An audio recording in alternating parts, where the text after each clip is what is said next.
This is the Read to Lead podcast, episode 492.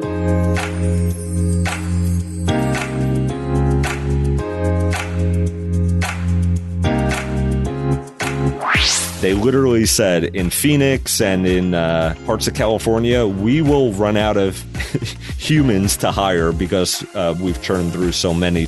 For years, Walmart and Amazon operated in separate spheres. One, a massive brick-and-mortar retailer, the other, an online giant. But in 2016, Walmart aggressively moved into the world of e-commerce, while Amazon made big bets in physical retail. What can we learn from this back-and-forth battle? Well, you're about to find out. Hi, I'm Jeff, and this is the Read to Lead podcast, the podcast dedicated to your personal and professional growth.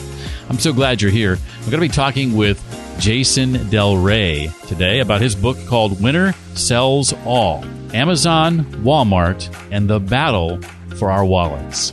I'll be asking Jason a number of key questions, the first of which is, what does the average person, you and me, need to understand about this story, about this battle? How their differences in ethos, culture, strategy, and leadership have played themselves out and that we can learn from. In a winner-sells-all economy, what do we, consumers, merchants, and employees stand to lose? And lots more. I am about to give away 100 free books.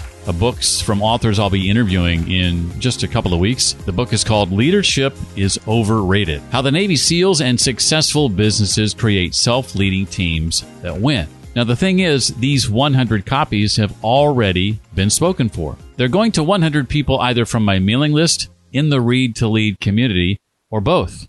And I'm telling you this in case you're sitting there saying, why did I not know about this, Jeff? Why didn't you talk about it on the podcast? So that you can know that I'm doing this at least 2 more times this year with 2 additional books. And so the best way to find out about these book giveaways is by joining my email list. Just go to readtoleadpodcast.com and enter your name and email address in the form at the top right of the page. You'll get a free resource from me just for doing that.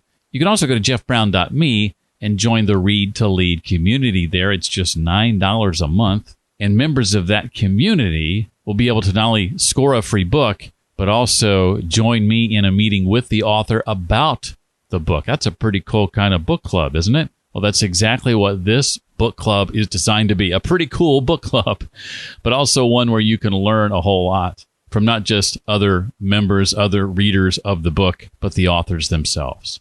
So get on my mailing list, readtoleadpodcast.com to do that. Fill the form in the upper right of the page. And or join the Read to Lead community right now. It's, again, at jeffbrown.me.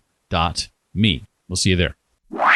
Jason Del Rey is a veteran business journalist who spent a decade at Recode, a leading online technology publication, reporting on Amazon, Walmart, and how technology is transforming retail both online and in stores.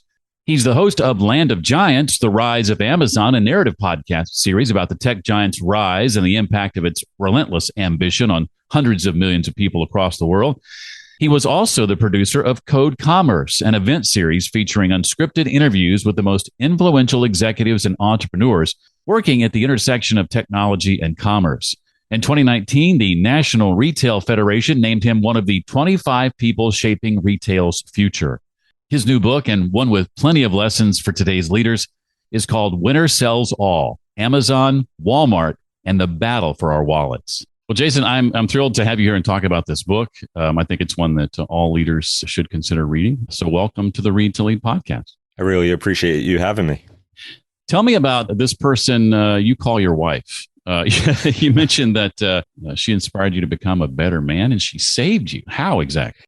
Yeah, so we're gonna start out going deep right away, huh? We met at a challenging time. So my wife and I met in a bar in New York City, and really an unplanned turn of events. But my mother at the time was very ill and basically dying from cancer, and I was in a really bad place. I was 22 years old at the time, and anyway, I thought I knew what I wanted to do for a career, but really couldn't really find much promise in the future at the time in the situation I was in. I was very close with my mother, and so that's the saving me part.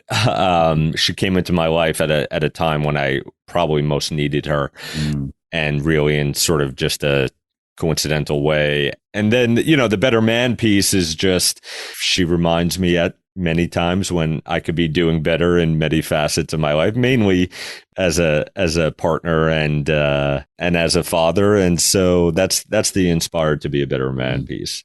The average person listening to this right now, knowledge worker, manager, entrepreneur, leader, might be thinking, what does my business, my company have in common with these behemoths? What can I possibly learn from them? Maybe doubtful about that. Why is it important for us to understand this story and this battle between these two companies? Sure. A couple of quick reasons. One is, I think just as everyday people, the influence these companies have over us, yes, in the retail industry, in our daily shopping, but also in now entertainment and increasingly in the future, I think healthcare, they just impact our lives in many ways. And so knowing how the leaders of these companies think, how they influence each other, what their motivations are, I just think for the average curious person who wants to know how and why they're being impacted by, these products and services and who's behind them. I think that's important.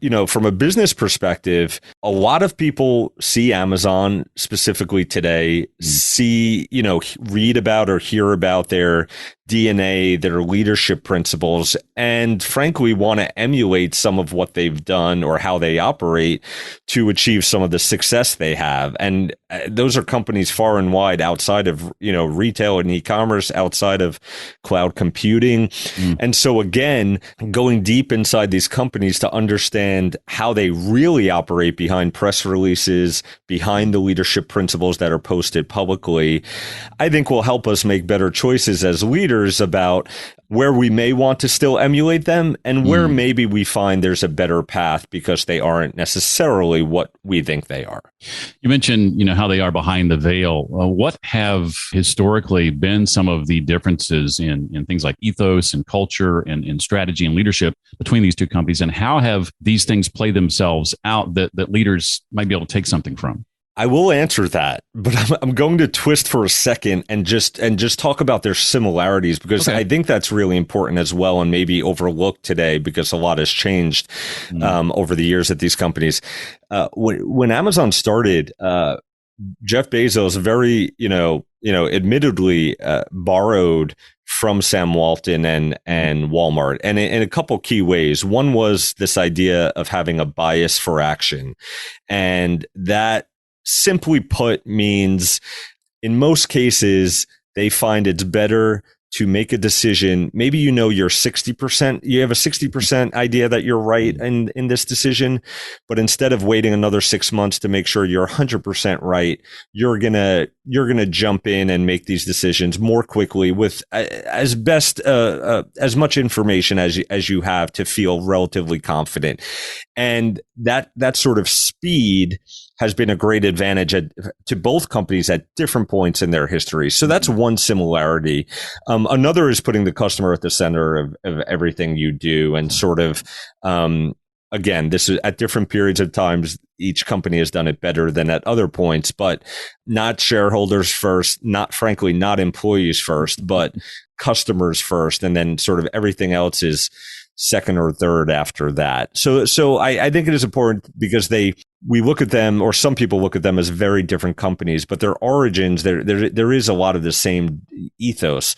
Over time, one big difference we saw was in organizational structure. And at Amazon, they've over time had these teams, and you may have talked about these at some point over the years on your podcast, but these 2 pizza teams, essentially small teams of maybe no more than about 10 employees that can be, the idea being they could be fed on 2 pizzas, and they consist of employees with different expertise, from different parts of the company, but that are working together on a project or new idea or new service autonomously, really with little to no disruption from others outside of the company. And that has been a key to Amazon's innovation and speed over time. We can talk about how that's changed in recent years, but versus the centralized top-down leadership structure at Walmart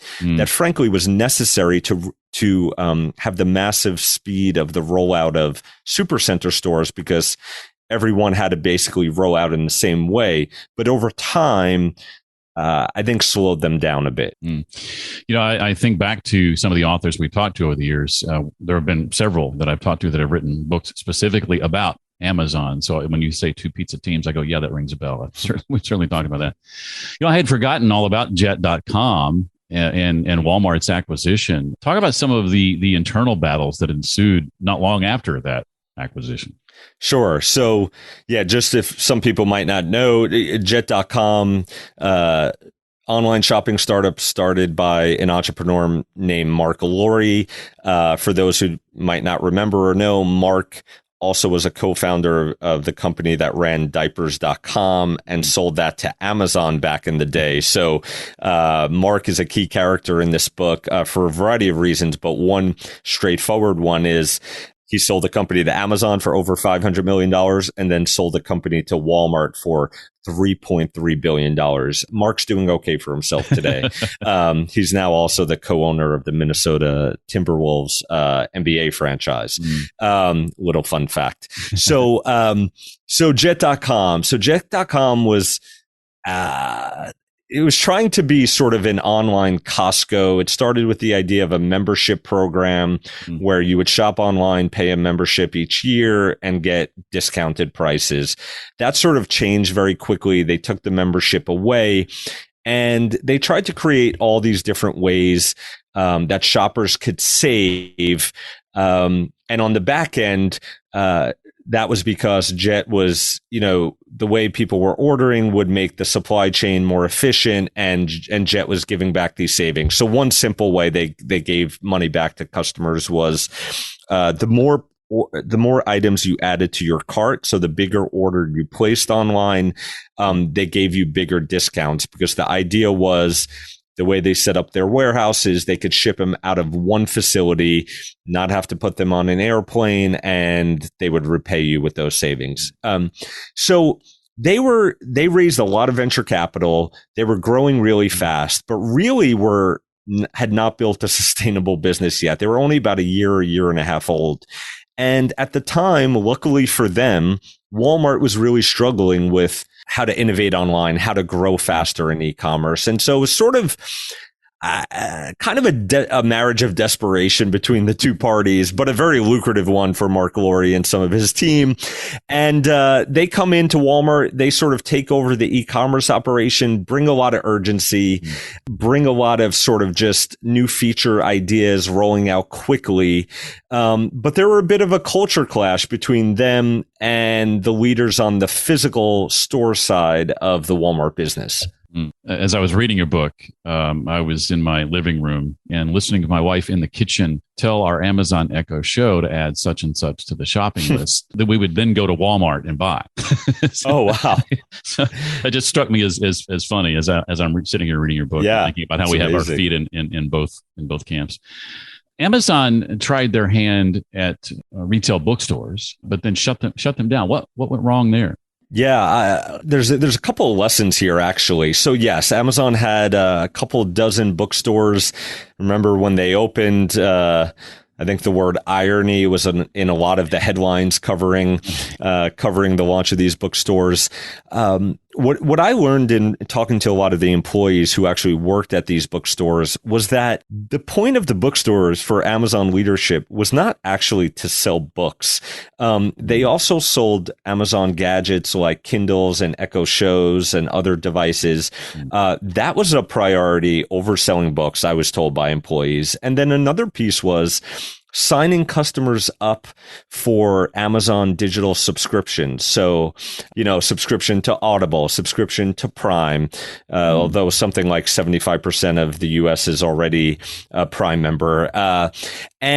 Their focus, and this was a lesson for me. I don't know if they took this lesson as well. When you get into a new business, and your core purpose of that new business is almost strictly to benefit your existing mature businesses versus serving the customers of that new business as the number one priority, book readers in the best way possible, I think you run into trouble. And they did. And I have some anecdotes in the book about, frankly, some shady tactics that some bookstore employees were taking to sign people up for free trials without their sort of full consent. So I think they just didn't have differentiation enough, didn't focus on the actual book customer enough to make you want to come back to that bookstore versus another, or frankly, versus, maybe ordering online. Yeah, you use this word too to describe Walmart that I love, the Amazonification of Walmart and the failings that led some former Amazon employees inside Walmart to take over, basically. Yeah. So at different points over the last, 6 or 7 years, then there was this one key wave of Amazon employees who came into Walmart, were hired into Walmart with lucrative pay packages, with sort of job titles that they were actually told inside of Walmart, maybe you shouldn't tell everyone what your actual title is because some people are going to be annoyed who've been here a long time. But they came in and they tried to reinvent a couple parts of the Walmart business, mainly sort of the warehouse, or what you call in e-commerce, the fulfillment center business, as well as some of the in-between logistics pieces behind the scenes. So something called the middle mile of logistics. And they were basically hired because Walmart had expertise in warehouses that ship pallets of goods to stores, but shipping individual products to a customer's door because of an online order is actually very difficult in a different manner. And they just, frankly, didn't have a lot of expertise there and needed to sort of speed up their operations. And so, for better or worse, they hired a bunch of Amazon folks. Some of them worked out and are still at the company today at Walmart in sort of high level positions. And some of them flamed out very quickly because they sort of brought the same playbook at Amazon with sort of the same ideas of what culture should be inside a warehouse to Walmart, and sort of the Walmart body rejected them. I think about the pandemic, how each company handled it, was impacted by it. I would think, for all the obvious reasons, that Amazon would have the advantage here, but Walmart also flexed its advantage during this time, didn't it? They did. So sort of split the pandemic into different parts, but let's talk about like the first 6 to 12 months. And yes, Amazon, record sales, record profits. I mean, their Prime membership program, known for 2-day delivery or quicker, it kind of didn't really exist during the early months of the pandemic because of all, the issues, once in a lifetime pandemic. But customers were coming to them. A lot of stores were forced closed, much to the dismay of some, business leaders in traditional retail who didn't see that was as quite fair. And Walmart also was, it was good for Walmart's business as well. They have a pickup grocery business that became extremely popular. They were forced to finally do what they hadn't done in their history, which is really use almost all their Walmart stores as mini warehouses to ship orders to customers as well. That's something Amazon feared them doing literally since the beginning of Amazon. And Walmart, just for a variety of reasons, never really was able to embrace that until they were forced to in the pandemic. And so really, from a business perspective, really good, very challenging from an employee management perspective, and complaints at both from employees at both companies in the early months that at different points maybe not being as transparent as they should have been in terms of the virus spreading, how far it was spreading inside facilities at the companies, or also feeling like maybe employees should have had paid time off when they didn't. And so complicated, but largely very good business wise for each company for at least the first sort of year of the pandemic. A week ago today, coincidentally, as I started reading your book, I got an email from Amazon, and the subject line of that email was, "Your new pharmacy is Amazon Pharmacy." Very confident email. Healthcare is the next battle for these two giants. What's your take on their respective futures in this area? Yeah, I think it's very possible that if we talk again, hopefully we do 8, 10 years from now, that we'll be talking about the most profound impact each company has had over this next decade as being in this space. So they're going at it in a couple of different ways right now, and sort of different from each other. Amazon, they have started this online pharmacy. They also bought another online pharmacy called PillPack, which is mainly for people who take multiple medications every single day. And they sort of beat out Walmart for that, to acquire that startup. Not in the book, in the real world, but I talk about this in my book and how devastated actually Walmart's CEO was, even calling up PillPack's founder on the day the deal was announced to the world, trying to get him to change his mind. So Amazon online pharmacy. And then in the real world, they bought a company for almost $4 billion called One Medical, which is basically a chain of doctors' offices that also very sort of technologically advanced. They have virtual care as well. You pay an annual subscription as part of the membership to these doctors' offices so that you're guaranteed to be able to visit within, I think, 24 or 48 hours. That's going to sort of a higher end, almost concierge type medical care. Walmart, on the other hand, they're building out physical health clinics. They call them Walmart Health. I call them sort of a super center for healthcare. And those are mostly in areas where they feel very good healthcare or medical care is not easily accessible to the average community member, and that people find themselves, going to the ER more often than they probably need to or should, because they don't have many other good options in terms of doctors' offices. There's only a few dozen of those today. And, some former Walmart leaders, they just hope Walmart can finally keep good health leaders to stay at the company, because that's been their biggest challenge to date. I think they've had something like 9 or 10 different Walmart health leaders over just the last decade. Wow. You hinted earlier at employee issues briefly, and we all are quite familiar with the bad press that both of these companies have gotten over the years with regard to employee treatment. What are some things maybe as leaders we can learn there that, some things maybe not to do?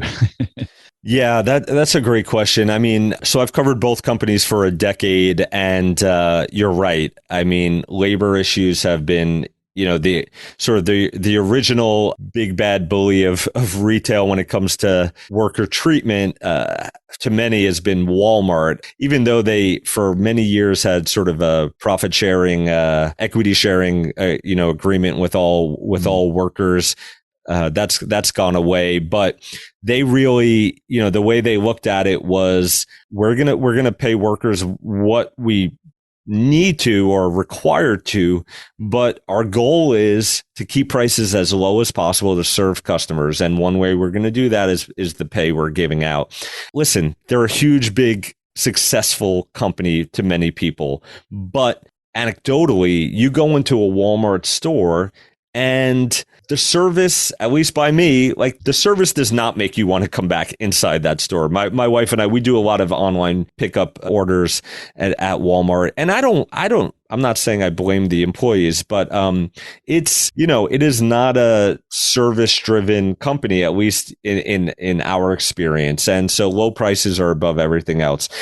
If that's the way you want to run your business, I mean, that's a leader's prerogative. But I think for many companies who don't have the scale of Walmart, you will eventually run into trouble with sort of poor service. Amazon, on the other hand, they, in a lot of ways, they want credit for raising, they were the first among the big companies to raise their minimum pay to $15. I've talked to hundreds of Amazon workers over the years. Some will say, listen, they gave me an opportunity I wouldn't otherwise have. I've now risen up the ranks. But others, many others will say, just the expectations of what a human can do, the speed at which we can work. I understand why they want that to operate for their business, but we're not robots. And so, picking 350 items an hour, which is, a real quota inside their warehouses, I might be able to do that for 7 months, but eventually I'm going to break down. And so that's why we've seen churn rates or turnover rates inside Amazon of In some areas, I reported over 200% in some warehouses. So that meaning the warehouse staff is turning over multiple times a year. And that's caused them in some markets to almost run out of people to hire. They had an internal memo I once reported on where they literally said in Phoenix and in parts of California, we will run out of humans to hire because we've churned through so many. So I think both are getting better. I think they're pushing their education programs where they're sort of subsidizing education for employees, but kind of still feel like it didn't have to be this way at either of the companies, but they've chosen the paths they have. You mentioned some of the customer service issues at Walmart. Have you had any conversations with CEO Doug McMillon about this at all? Yeah, so I did sit down with Doug McMillon for the book. I traveled to Bentonville, Arkansas, their headquarters, and sat in the same office with him that Sam Walton once did. They're now building sort of a much different, nicer headquarters in Bentonville, $350 million, which is a whole nother story. A lot of former Walmart people just think it doesn't live up to sort of the frugality ethos of the company, but we'll see. So I Doug and I had 90 minutes with him, so we tried to fit a lot in. And one thing was worker pay specifically, and complaints that Walmart took away some bonuses they once gave to store employees. And listen, he said they're going to keep raising wages, partly through automating some tasks that maybe some workers had to do previously that were some of the more menial parts of the job. But he also said, and I'm not sure I agree with him, but his point of view is people focus too much on the starting wage at Walmart and that you're rewarded at Walmart by moving up. Now, you talk to entry-level people and they'd say either A, it's hard to move up, or B, you move up and some people feel like you're taken advantage of because you're getting paid a little more and now much more, too much is expected of you. And so it's a complicated topic at a company like that at the point they're at to sort of, reverse course and become a totally different company from a pay perspective, but it's still competitive labor market. And so I think they're going to keep having to get better, or in some areas, they're going to lose talent and have a hard time hiring. Amazon, to me, seems to be at a bit of a crossroads. Have they plateaued, or will they learn to innovate again, do you think? I wish I had the answer. I would not buy their stock because I report on them, but I wish I had the answer so I could brag about what was coming. But it is absolutely, and I've written this in the last year, they're sort of at this inflection point. Relatively new CEO, Andy Jassy, took over about 2 years ago now from Jeff Bezos. He's been at the company a very long time, but new top leader. They had the biggest corporate layoffs in history over the past year, 27,000 corporate employees. Jassy went on a bit of a cost-cutting spree. A lot of people inside the company would say necessary, but the communication around those layoffs was very, very poor. And morale is not great in a lot of parts of the company. Some parts, that are investing heavily, like their advertising business and parts of Amazon Web Services, morale might be better. But a lot of parts of the core retail business, morale is not great. And so the big open question is, is this, as Jeff Bezos would call it, day two, meaning like, you're no longer the innovative, fast moving company, or is this sort of just a reset, pulling in some of the inefficient spending and then resetting and then making some more big bets? I don't know what the answer is, but I think over the next 12 months, layoffs are over. We'll sort of see what Amazon under Andy Jassy really looks like. If you have me back in a year, perhaps I'll have a clear-cut answer for both of us. Your day two comment reminded me of one of the authors that I had on who wrote a book called It's Always Day One. Alex Kantrowitz. Yes. Yeah. What do we lose, we being consumers and business owners and employees, in this sort of winner sells all economy, would you say? Yeah, I think it's a complicated topic, and I think there's definitely things we gain in terms of the competition between what we gain as consumers. So competition between each, I think, leads to more convenient shopping if convenience is what you're looking for. Now, on the back end, does convenience for consumers lead to a better work experience for the millions of people? They're the two biggest employers. I mean, another reason this book's important, these are the two biggest employers outside the government in the US. So what we lose, the price competition between the company, many people see it as a good thing, but there are some policies inside the companies that some would argue actually keep prices inflated online. So I'll just quickly explain one. If an Amazon seller, a merchant who sells on Amazon, wants to price their item more inexpensively elsewhere because Amazon charges a lot of fees that they have to build into their price, but on their own website, maybe they don't have all those fees. Amazon will penalize them and basically not show their listing on Amazon if they try to price their item lower on their own website. And so some sellers have made the case, and this is in court now in some places, that Amazon is actually artificially inflating the price around the internet through this policy because a seller doesn't want to lose their place on Amazon. It's too important. And so, even if they can, they won't sell that item more cheaply on their own site because Amazon will sort of wipe them off the Amazon platform. So that's something we lose. And then on the labor side and the worker side, like I said, millions of people work for these companies. Millions of other employees work for companies that want to emulate how these companies operate or are partners of them in the delivery or logistics field.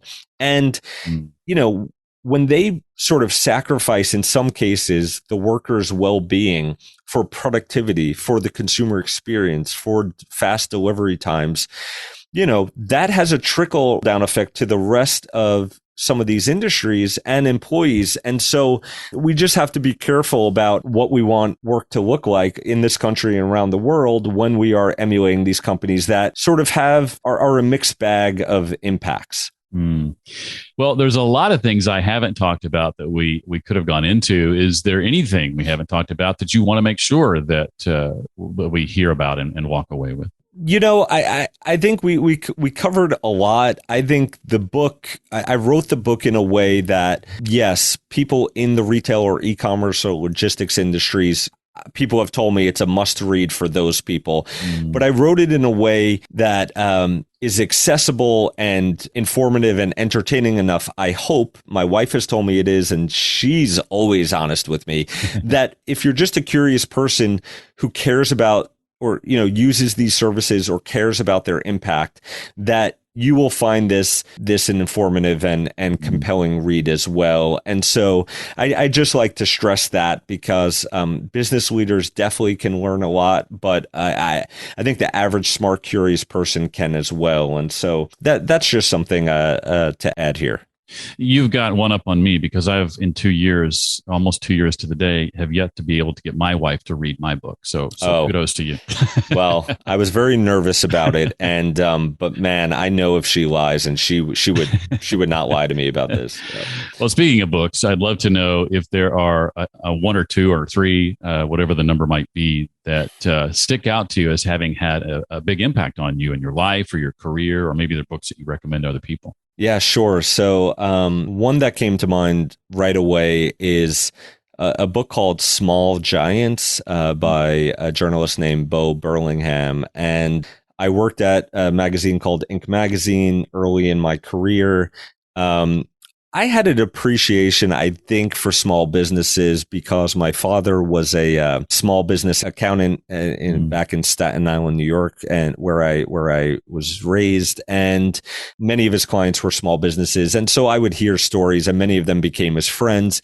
But really, at Inc., which before it was writing about tech startups on the sort of tech entrepreneurs or internet entrepreneurs, was writing a lot. I mean, it still today, I think, does, the average innovative, smart, challenged small business owner. And so Bo's book, focusing on businesses that had a different definition of success than we might often think of in this country, not growing to employ necessarily tens of thousands of employees or growth at all costs, but different types of metrics used for success and just running outstanding businesses on a smaller scale. That I think that just brought a new appreciation for different types of business leaders in this country. And I think that stuck with me throughout my time at Inc. magazine for sure. The other one that comes to mind is related to what I've covered for the last decade, and it's The Everything Store by Brad Stone. And obviously a classic now. And I've gotten luckily enough to get to know Brad over the years. But really, I read that book just as I was starting to cover this company. And to me, that, as a journalist, a writer, it just proved to me what a compelling nonfiction business book could be. Really just an absolute, in my opinion, page turner, and raised the bar for my own expectations about myself and my career, and what you can do to hone your craft to the point that you could produce something like that. So those are the two that come to mind. Love seeing you give a hat tip to another journalist and a book that they've written. I haven't had Brad on. I did have, I don't know if you've read The Bezos Letters, I think it's called, by Steve Anderson. Does that one ring a bell? Yeah, I'm trying to think if that's the most recent, if that's one that's come out in I'm forgetting the name of one that's come out in just the last few years that are essentially a compilation of Bezos's writings that was approved by Bezos himself. So that perhaps that's it. Yeah. Good book. Steve's a friend. If you haven't checked that out, I highly recommend it. I teach a course called Note Making Mastery. It's sort of the GDT for knowledge management. We have the tools we use, and most of us have followed the David Allen mantra for our tasks and to-dos, but many of us haven't applied some of the same concepts to our personal knowledge to make sure that the things we learn, the ideas we have, don't get lost along the way. Anything you're doing there in that realm to make sure that the things you learn along life's path actually get turned into new creative pursuits down the road? Jeff, I need a lot of help in this regard, Jeff. So listen, at the beginning of my book process, so I started in 2020. It took me 3 years between. It was a long 3 years, Jeff. I sort of surveyed. I have many journalist friends who've now written nonfiction books, and surveyed them about the tools they were using or methods they were using.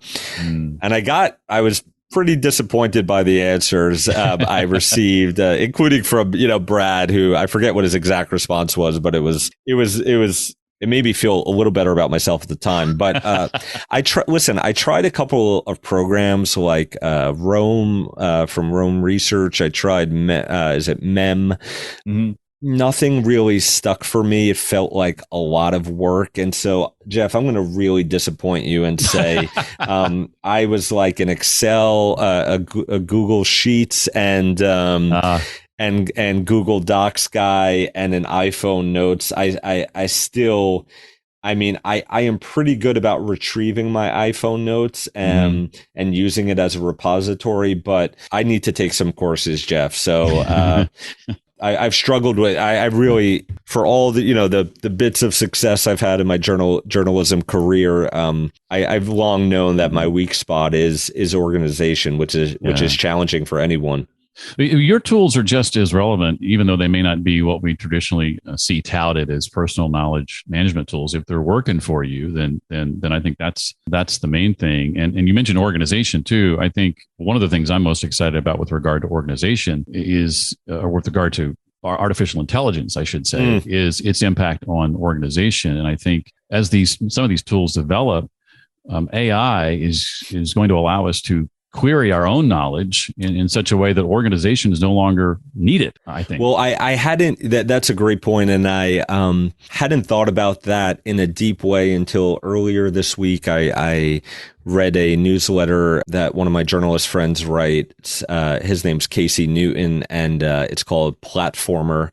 It's about sort of technology industry, and he's sort of on the side, has been someone that has been searching forever for help in this space and has tried a bunch of things. And, he had this long essay in this newsletter, and at the end, he basically just said what you said, is that, and he gave some examples of, querying your own knowledge and to really help in this regard. And so, as scary as the AI revolution might be in some ways to some people, this is one, as it sounds like with you as well, I'm very, very, very excited about. Yeah, other podcasters, Alex Hormozi, I think is his name, is one who's done this or had it done for him. But one thing I'm working on right now is a chat bot for my Read to Lead website, where any listener can go and ask the bot a question based on my almost 500 episodes, and have that specific knowledge and transcripts queried to turn out an answer. Seth Godin is doing this at his website for his years of written content. I think it's a powerful thing. Absolutely. Well, Jason's new book again is called Winner Sells All: Amazon, Walmart, and the Battle for Our Wallets. Again, I think it's a book that every leader needs to read. Jason, thank you so much for taking the time. I really, really appreciate you being here today. A lot of fun, Jeff. Thank you. Hope you enjoyed that conversation with Jason Del Rey. For more, you can visit the show notes page for this episode, readtoleadpodcast.com/492 for episode 492. There you'll get a summary of our conversation, along with links to the resources Jason and I talked about and ways to connect with him online as well. Plus, a direct link to jeffbrown.me, where you can join the Read to Lead community and make sure you're informed about these free books I'm giving away for the rest of the year. You can also go to readtoleadpodcast.com and join my email list. Again, that's readtoleadpodcast.com. I hope you had a great Labor Day weekend. Thanks again for joining me. Hope to see you next week. Until then, as always, remember, leaders read and readers lead.